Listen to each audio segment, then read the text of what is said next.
That's it. The situation is out of control. Now Andre is in trouble too. What's wrong with him? I don't know the details, but he attacked Monty. What are we supposed to do now?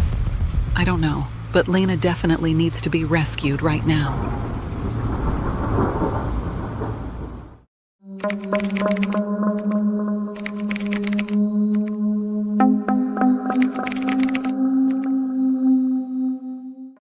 Lena had long since woken up, but she was afraid not only to open her eyes, she was afraid even to move a finger.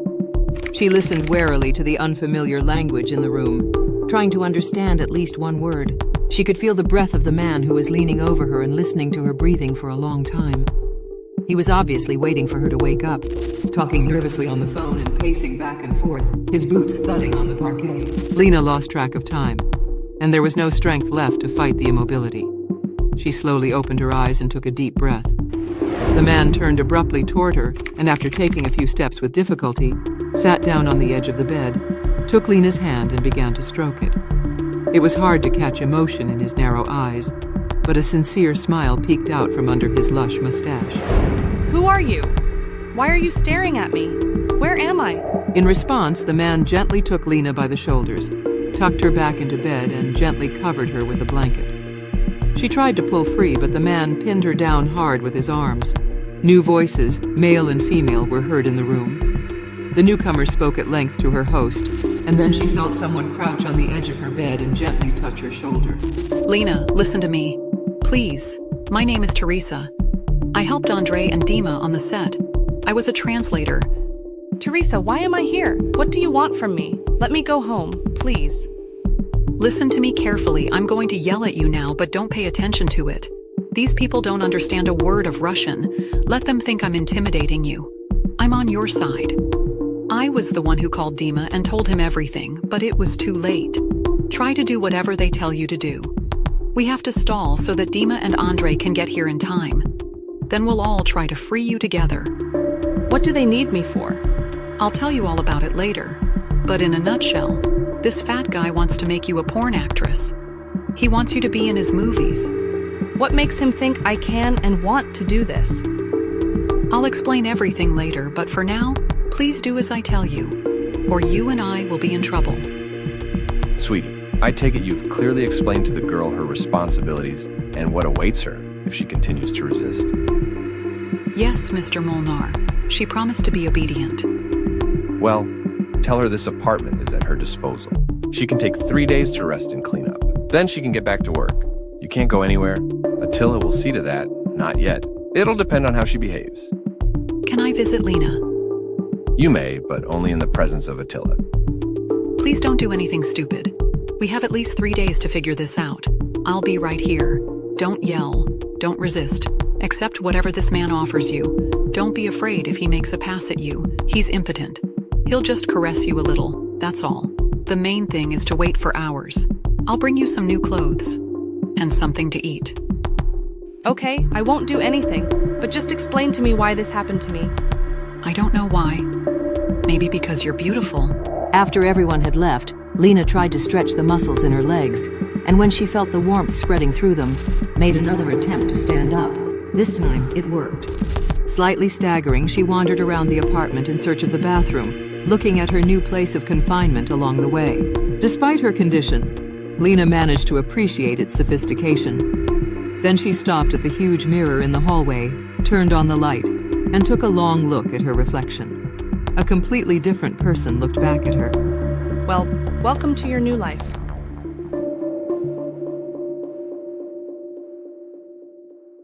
The lieutenant was greatly surprised when Andre demanded in an ultimatum form to return his missing wife report, saying that everything was normal. His wife had been found. In general, he made up some nonsense. But the law is the law. If the victim wants to take back the statement, the investigator should have no doubt that he does it sincerely. Leaving the office, Andre tore the written sheet of paper into small shreds and threw it in the basket. He already had a ticket to Budapest in his pocket and was ready to fight for his Lena, not even suspecting what might be waiting for him. And not only him. Jumping out of the bus, Andrew quickly ran to his entrance and, already opening the metal door, heard a familiar voice calling him. He looked back and saw Svetlana sitting on the bench. She was not at all like the imperious lady she seemed to be before. In front of Andre was a depressed, crying, with bruises halfway down her face, a poor woman whose eyes were begging for help. Son, tell me the truth. I beg you, tell me the whole truth. Svetlana Vladimirovna held the mug of tea with shaky hands, not even feeling how it burned her palms, and listened to Andre's confused story, who decided not to humor and reveal everything as it was. Well, almost everything. Every phrase he said, like a blade, cut into her ears and tore at her consciousness. Was it all there in the world around her? Porn, fallen girls, perverts, rapists, lewdness, lust. She'd lived her life with all that out of her vocabulary, and it turned out that her daughter was covered in it. Why did you put her in this shit? And what to do? How to live on? I didn't involve her. On the contrary, I kept her out of it as much as I could. Who knew it would turn out this way? Please don't do anything stupid while I'm in Hungary. I promise you, I'll find Lena. You might find it. But then what? Do you have any idea what she's going through right now? What about me? He'll go to Hungary. What are you going to do there alone? You think yelling at her is going to help her? Andre came out of the kitchen to ease the heat at least a little. He couldn't tell everything, of course. After all, the whole truth would have completely finished her off. And now he had to think of something that would help Svetlana Vladimirovna survive the days while he was away. At this thought, Andre stammered, because he did not understand what awaited him in Budapest, and how he would get out of this story. It's easy to promise, I'll go and save him. But how to do it? What's there to do it? Just an airplane ticket and a passionate desire to do something. That's all there is. Not even money. Here it is, the scariest question of all. Money. What idiots we are. We bought the tickets, but how can we live in Hungary without money? I'm in shock myself. I don't know where to borrow it. Call Ivanovich, tell him to pay us the promised fee. You're crazy. Tell him why you need the money. If you don't want to call, give me the phone. I'll call him myself. I don't give a shit what he says or what he thinks. Do you care what he'll do to us and to Lena's mother? I don't give a shit. There's no other way out anyway. Send me his number. I warned you. Who? I'm listening. Ivan Ivanovich, it's Andre. I beg you not to hang up. I wasn't going to hang up. I wanted to call you myself. I need to talk to you. It's very urgent. Could we meet somewhere now? I can stop by your house. Do you know where I live? You won't believe it. I do. Yes, how could you not know? I understand the conversation will be about money. You're just reading my mind. And what else could be in the head of a moron like you? Okay, no offense. I'll be there in 15 minutes. Andre didn't know whether to be happy or sad at what he had heard. This malleability and agreeableness of the man who yesterday had promised to wipe him in powder and who was involved in the kidnapping of his wife caused doubts, and something nasty whined under the spine, as if warning of danger. The ringing of the doorbell interrupted his confused thoughts. Andre had no time to get up from the sofa before he heard Svetlana Vladimirovna's voice from the corridor.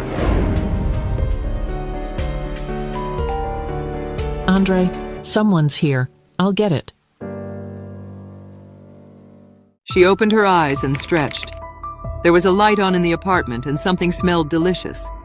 Lena got up quietly so as not to squeak the springs of the mattress and, throwing on a robe, walked toward the kitchen where the appetizing odors were spreading. She was most afraid of catching the fat man there. She was very hungry, but she could hardly eat a bite in his presence. But judging by the silhouette that flashed through the glass doorway, there was a woman in the kitchen. Lena opened the casement and entered the room. Hello, you're so sleepy.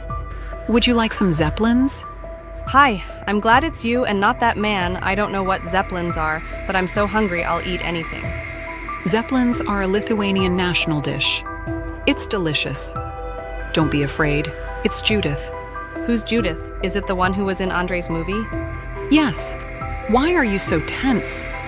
I have an excuse. Lena stared at her plate, afraid to meet the girl who had entered the kitchen. She hadn't expected something like this and had no idea how to communicate with the man who had slept with her husband a few days ago.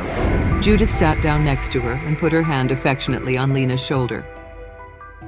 It's a pleasure to meet you. It's not so nice to meet me. Apparently you know everything. In great detail. All in all, that's it. Stop playing games and playing dumb. Yes, I fucked your husband, but that's a thing of the past. Now we're talking about something else. You're in trouble, and we don't have time for bickering and teasing each other. I talked to Andre today. What do you mean you talked to him? Is he here? No, but he's flying to Budapest tonight. Why? He must stay at home. They'll kill him. And Mom... It's his decision. And remember, he's not coming to me, he's coming to you. And let's call it a day. Every minute of our stupid chatter separates you from freedom. Well, how did you get here? Fatty said no one but Teresa could get into the apartment. Well, it doesn't matter what he said. There's always someone who wants to help you. The conversation was suddenly interrupted by the sound of the door opening. The girls flinched and turned their heads at the same time. A man's silhouette glimmered in the glass opening and, growing larger, began to approach. The shutters creaked open and Attila entered the kitchen. You have 5 minutes. Monty is on his way out of the office. Teresa, you can stay and you can follow me quickly. He grabbed Judith by the arm and dragged her behind him. Lena looked at them in surprise and then turned to Teresa for clarification, as she didn't understand anything at all. Don't be afraid of Attila. He's in love with Judith too, secretly in love. God, why did I have to go through all this? Don't cry, sweetheart. No one's ever died from it. Even if it doesn't work out. What if it doesn't work out? Am I going to get fucked again? Why? I don't want to. I want to go home. Lena, I'm begging you, don't do anything stupid. Monty's not the joking type. If you don't want to end up in a whorehouse, then do what he says and stall for time. If he gets mad, it's over. You go to bed. I'll clean this place up. No sooner had Teresa taken her to her bedroom than the lock of the front door clicked again, and the voices of Monty and Attila could be heard in the hallway.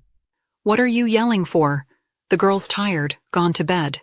What a mother, Teresa. If you say another word, you'll regret it. Go on, get out of here. Why are you shaking, you fool? All this time, Lena, wrapped in a blanket, sat in the corner of the bed and listened intensely to the sounds coming from behind the door. When the shuffling footsteps began to approach, she clenched into a ball and shook her whole body. There was a nagging feeling of incomprehension and rejection. This couldn't have happened to her. What had she done to anger the Almighty? Had she changed her life from an almost puritanical woman to a whore bitch, ready to satisfy her lust, so long hidden every hour? Why did she open this Pandora's box? Why let her passion run free? Maybe she shouldn't have changed anything and lived as she had been living. Hiding, deceiving herself. This was the punishment. Utz. Monty pushed open the bedroom door with his cane, and after standing on the threshold for a moment, walked over to the bed. Why are you shaking, you fool? He grabbed the edge of the blanket and pulled it sharply toward him. Lena didn't have time to react, so unexpected was it. Moved to the wall and, wrapping her arms around her bare legs, covering her breasts, prepared to fight. All the things Teresa had asked her to do had slipped her mind.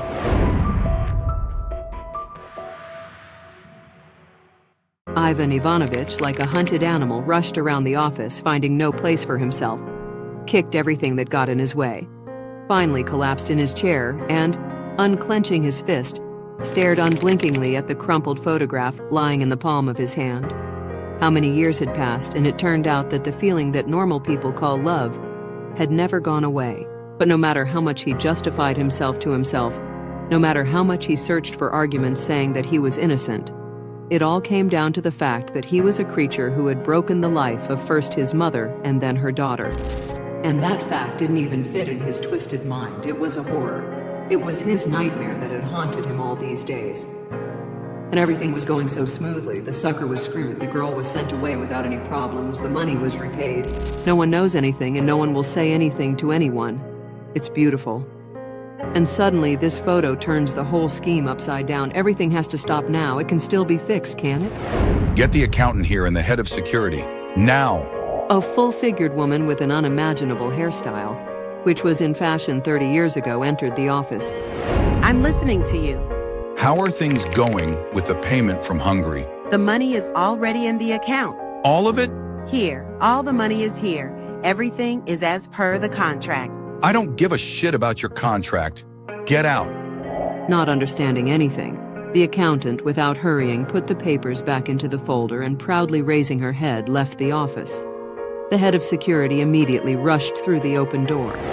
So, Igor, sit down and write it down. We need to urgently find the mother of the girl who was sent to Hungary. Shall I bring her here? There's no need to bring anyone anywhere. Just find me her address. I see, Ivan Ivanovich. Everything will be there by evening. What evening? You've got 10 minutes. All right. Wait, how was the delivery? How's the girl feeling? Is she working yet? They say it went okay. No problems. She's resting for now. Igor, contact them and tell them my request. In general, I want no one to touch her for the time being. I'll be there, and we'll work it out. Tell them that I have a great financial offer for them, but only one condition. Don't touch the girl. We'll do it. When are you leaving? As soon as you find her mother. And don't drag this out, Igor. The head of security went out and Ivan Ivanovich plunged back into dreary reflections from which he was pulled by a telephone call. It was Andrei. I had to pretend that I was still stern and adamant, asking for money. That's good, he thought. I'll be sure to give it to him, let him search for Lena, and in the meantime I'll solve everything myself. 15 minutes later, a huge black Jeep scaring away the pigeons squeezed in between the cars parked in the yard. Ivan Ivanovich got out of it and, paying no attention to the excited old lady sitting on the bench, entered the entrance. After standing a little in front of Andrei's apartment, he finally hesitantly pressed the bell button and, hearing a woman's voice from behind the door, turned pale and was ready to run down the stairs. But the lock had already clicked, and a familiar face appeared in the doorway. The face of the woman from the photograph in Lena's purse, a little older, but not losing its charm, the face of his Sveta. Ivan Ivanovich jumped back in surprise and instinctively tilted his head, afraid that she would recognize him. I must have gotten the wrong door. Ivan Ivanovich, are you leaving? But we had a deal. You've promised. Ivan Ivanovich froze. In these moments, he felt himself a delinquent boy who had been exposed and was now being called in for severe punishment. At last, he pulled himself together and turned resolutely. I'm not going anywhere. I just thought I had the wrong address. I didn't expect to see this woman here. He looked intently into Svetlana Vladimirovna's eyes. Her pupils dilated. She flinched and grabbed Andrei's arm. He looked at her incomprehensibly and asked, What's wrong? Are you not feeling well? Meet Andrei. This is Lena's father. Suddenly, Ivan Ivanovich's eyes went blurry. His legs went limp and he collapsed like a hamstring right on the concrete floor.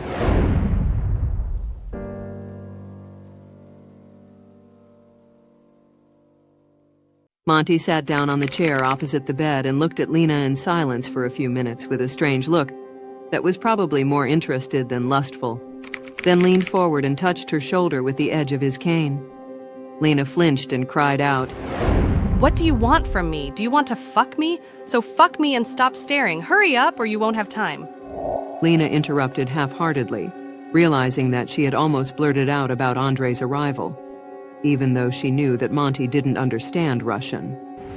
Do you speak English? Unexpectedly, Monty asked and moved the blanket with his cane, gesturing for her to cover herself. Yes, I understand a little. Get dressed. Let's go to my studio and I'll show you around. Show me what? How I'm going to be fucked? Why fuck me again? I want you to be in my movies. Yeah, they fuck, but it's a genre. Do you know what porn is? I know, but why me? What was wrong with Judith? And how do you know her name? Andrei has no secrets from me. Maybe you'll turn your back. That's good. So, you know what happened between them? Yes, I do. And what of it? I've forgiven him. I haven't forgiven her, though. Unexpectedly, Monty asked and moved the blanket with his cane, gesturing for her to cover herself.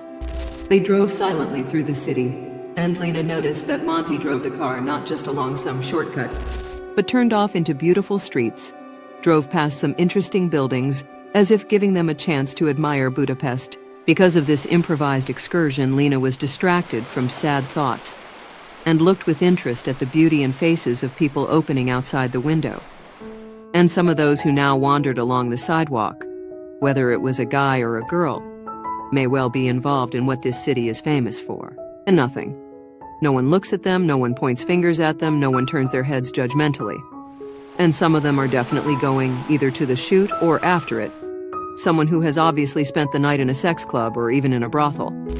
And then they will come home like everyone else, eat, kiss their mom, put in the family box, honestly earn money, and sit down to watch some stupid show about love. Maybe there's no shame in it, Lena thought. Maybe there's no need for all this tension, fear, screaming, and resentment. What if she just befriended this fat man, submitted to him, He's harmless. I've been raped at home, but here no one's even laid a finger on me yet. I'm driving in a fancy car, I live in a beautiful apartment. Now he's going to introduce me to his movie colleagues. I've seen his movies. There are no perversions, sadism, or anything else nasty, the usual beautiful porn. Lana furtively glanced at Monty. No, she resolutely threw all lulling thoughts out of her head. This is wrong, it shouldn't be. The bridge over the Danube was left behind. The car crawled up the sharply uphill street and, after a little more winding, stopped at a massive gate, in the ornamentation of which were skillfully woven 3 letters XXX. The gate slid aside, and Monty drove into a courtyard that was filled with many movie cars with people scurrying about. No sooner had he stepped out than a strange-looking girl in huge horned glasses flew up to him and, shuffling along beside him, began to talk non-stop, poking at the paper she was holding. Monty, as if he did not notice her, walked around the car, opened the back door, and gave Lena his hand to help her out, before turning to the girl who was following him. Sylvia, meet Lena. She's working for us from today, in place of Judith. I don't understand you, Mr. Molnar. You don't need to understand anything. Accept that fact and don't ask any more silly questions. She works for me. If I find out anyone tries to hurt her or even looks askew in her direction, I'll be sorry. Tell everyone here that... You could have just said, "Welcome to the team. My name is Sylvia. I'm Mr. Molnar's personal assistant. If you have any questions, I'm always happy to help." Lena nodded in response and extended her hand in greeting. Sylvia squeezed her palm firmly and glanced down at her with a studied gaze. Yes, she thought, Monty certainly has taste. Come on, Lena. I'll show you the studio. They went forward, and Monty, lingering a little longer, gazed longingly after his new favorite. A few more days and this delightfully innocent body would be profitable and pleasurable. It is only necessary not to scare her away, to make her feel that there is nothing scary in it, that there is no violence here but only art, the art of sex. And he had seen how Lena handled this art with his own eyes. And it was only an amateur video, a simple home entertainment, but what she would be able to do when she would be assigned a task. And dozens of professionals would be working on the fulfillment of this task. Sylvia opened the door and let Lena go forward into the semi-darkness of the studio, took her by the hand and led her to the light that filled the entire central space. Because of the large number of people and clutter of equipment, nothing could be seen, and only voluptuous moans came from the front and tickled the receptors responsible for sexual arousal, which seemed to have fallen asleep forever. Lena instinctively raised herself on her toes and stretched her neck, trying to see what she heard. A few more steps, and blinded by the light, she found herself almost in the thick of things. Already she could reach her hand to the 2 naked bodies, could breathe in the scent of their sexy vibes. Stop. A loud scream brought Lena out of her trance. The crowd buzzed, stirred, the eyes of the actress, who a second ago was panting with sexual excitement, extinguished, and she sat down on the edge of the sofa with her head down tiredly. Well, are you going to try it? Look how beautiful everything is. You don't have to worry about anything. You'll be the best, I promise. I want to watch some more, learn a little more. Okay, you can stay here. Monty ran his hand gently through her hair, then turned to Attila, who was standing nearby, and continued in Hungarian. Get her a chair and see that everything is in order. I'll be in the editing room. Let her watch for now.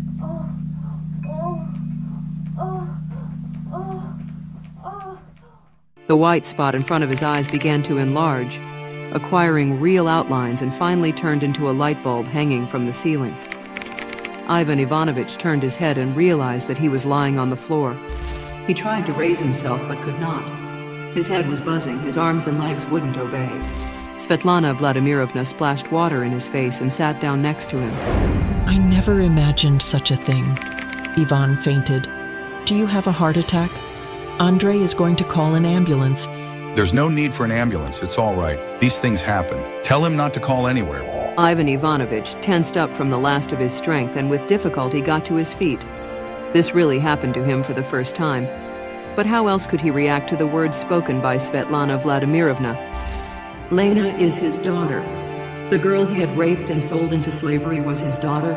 Ivanich was ready to do anything. To spend any money to atone for his sin and return everything to the way it was. To apologize, to repent, to put a candle in church, in general. To cleanse himself of the sin that took on his soul. But this cleansing procedure was only possible if Lena had been just Sveta's daughter. What was to be done now? He clung to the wall and made his way to a chair in the large room, sat down, and found Andrei with a glance. Bring my briefcase. This one? Ivan Ivanovich opened the gilded clasp and pulled out a weighty bundle from inside. This is for you. There's no need to return anything. I'll fly back tomorrow. I hope everything works out. Thank you.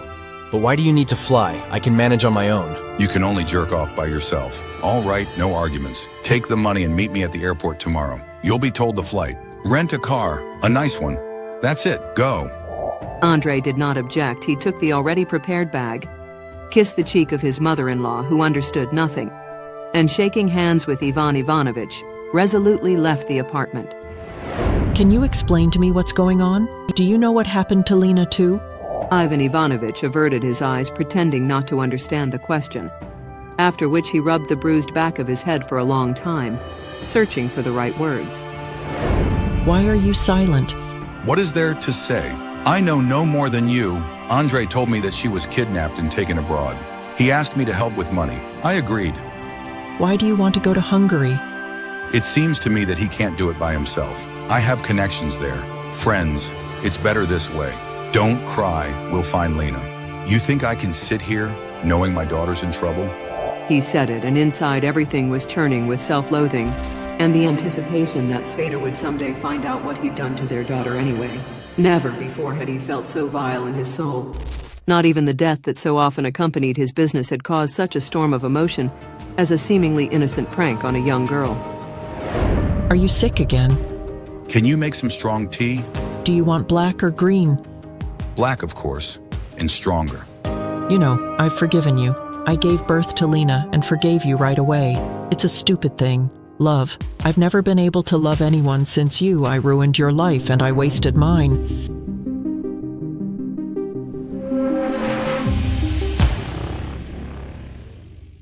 Monty sat down in the editing room in front of the monitors, opened the last project in which Judith had been filmed, and began methodically, one by one, to delete the episodes with her participation, without thinking for a second, and without giving himself a chance to look at the once adored body.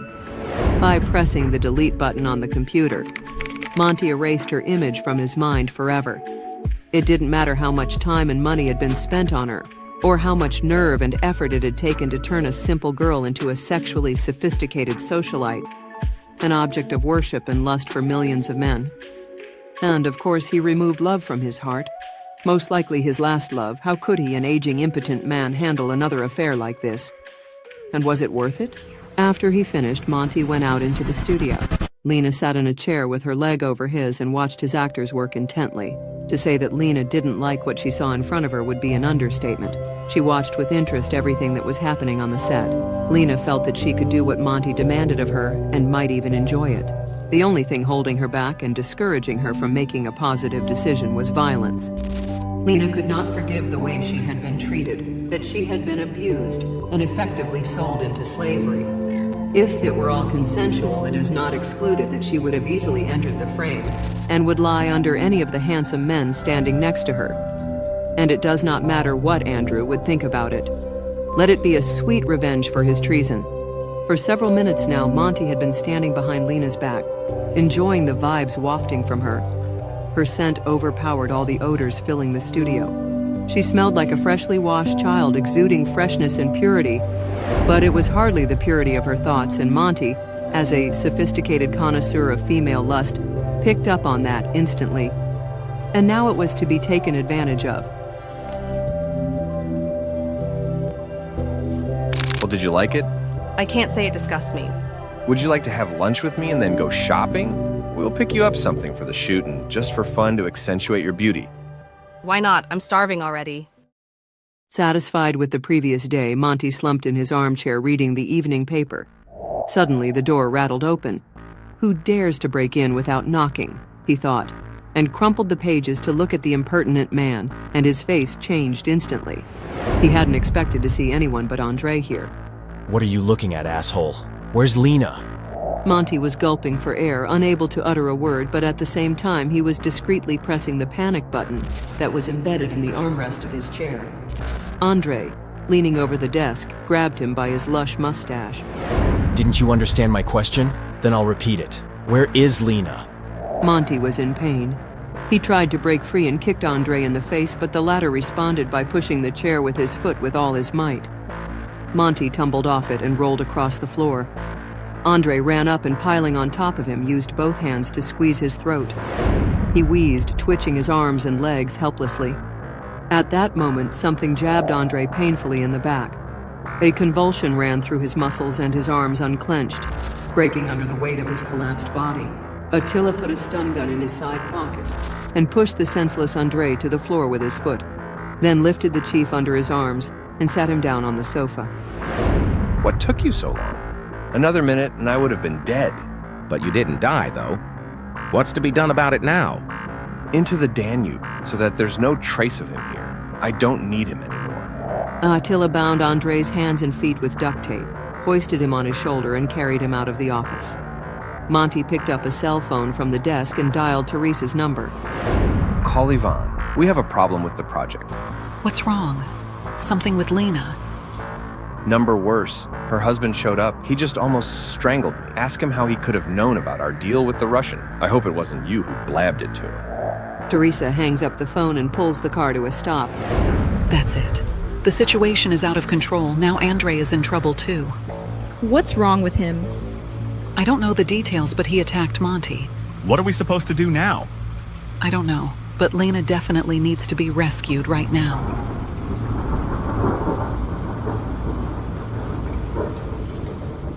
Teresa started the car, turned the steering wheel sharply to the left, and the car, wheels whistling, sped off. Everyone knew where to go, but no one knew what to do. Suddenly, Judith put her hand on Teresa's shoulder and squeezed it tightly. Drop me off outside the office? Are you out of your mind? I said stop. You go get Lena. I'll call you.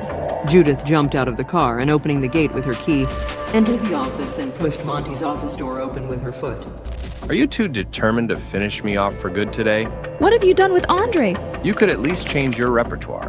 One man wants Lena, the other one wants Andre. Make up your minds who's who and who needs who. What have you done with Andre? Forget about him. What you were to him was just a fling. What's in it for him? He fucked and forgot, but you're a nobody now. Do you feel worthless now? Who needs your beauty now? Who'd want your charms? No one. Because you're a nobody. With each new word, Monty became more and more aggressive. He had already come close to Judith, and his eyes were full of hatred. What are you doing dressed up in my clothes? You bought all this with my money. I earned it. I worked and you fucked. I was working and you were enjoying yourself. You only pretended to care about me. You didn't care about me. You didn't care about the man who saved you and got you out of the shit you were living in. And now you dare to open your mouth. She was working. Now you're gonna have a real job when you're out on the street with your bare ass. You'll be sucking bums to buy a piece of bread. Take it all off. I said take it off. Monty, as if furious, grabbed her blouse and yanked as hard as he could. The fabric rattled, the buttons flew apart, and Judith barely had time to cover her naked body with her hands. He tossed the remains of the blouse aside and pushed the girl violently onto the couch. Judith screamed and fought back as he slapped her face, tore off the rest of her clothes, and ripped them to shreds. In the end, there was nothing left on her. Naked and defenseless, she lay on the cold leather couch, curled up, covering her face with her hands, not even feeling the blows anymore. That's the way you came, and that's the way you'll leave, you ungrateful bitch. At last, Monty stopped and, breathing heavily, stared at her for a long time. Then he spit under his feet and left the office, slamming the door loudly.